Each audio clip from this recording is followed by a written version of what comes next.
Hindi na talaga magpapaawat ang magjowang Jericho Rosales at Janine Gutierrez sa mga paayuda sa fans. Actually, hindi lang ito basta paayuda sa fans, kundi real life ganap.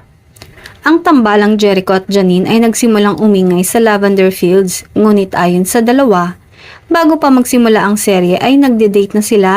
Tungkol nga sa relasyon ng dalawa na hindi pa din kinukumpirma ng sino man sa kanila, ay may bago na namang pictures at video na lumabas.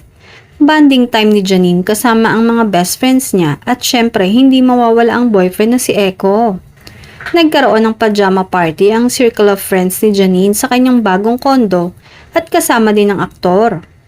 Komento naman ng Echonin fans na laging updated sa dalawa ay mukhang dun na nag-i-stay si Jericho sa kondo ng aktres. Totoo kaya ito? Sa bagay, wala namang problema kung nagsasama na sila at isa pa ay parehas naman silang nag-e-enjoy at masaya sa tuwing magkasama sila at mahal nila ang isa't isa. Hindi man aminin ay amoy na ng publiko kung anong namamagitan kina Janine at Jericho.